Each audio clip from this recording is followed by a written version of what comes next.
New Zealand police are still trying to identify victims from yesterday's mass shooting at a construction site in Auckland. Let's go live now to New Zealand Bureau Chief Jessica Maggio. Jess, what are the latest details do you have? What do we know about the shooter?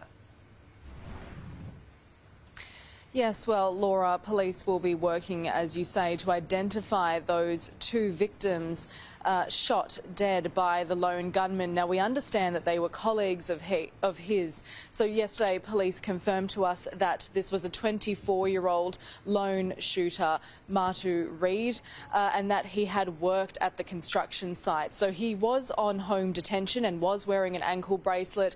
It's understood that he was given an exemption to work at the construction site despite having been convicted for domestic violence and being put on home detention. So he wasn't breaching any of those conditions, but unfortunately police need to now work out what those circumstances were that led to him going to that construction site and evidently opening up on his colleagues. So we did, in local media, we did hear that some people had spoken to construction workers on the site saying that they were fleeing for their lives. They were running away as fast as they could because he was on a rampage. So clearly he was very distressed about something. He had tried to barricade himself in the lift shaft. Police are yet to also confirm whether it was police that opened fire and killed him or whether it was at his own hand.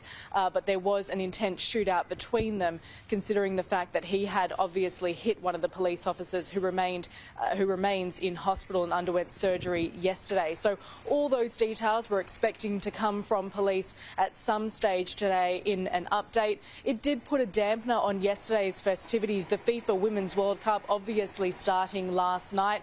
The opening ceremony, the opening match between New Zealand's football ferns and Norway, there was a minute's silence held before that game, also a minute's silence held before the game between the Matildas and Ireland. So a very sensitive night yesterday. I'm here standing at the festival fan meet hub here in Auckland, basically where people are invited to come, members of the public, to enjoy and watch on the big screen. Around 2,000 people can fit into this venue. It was also closed last night out of respect. This morning it will be undergoing a cleansing ceremony by local Māori here because it is near where the incident happened. So the effects of that incident yesterday morning really being felt throughout the World Cup.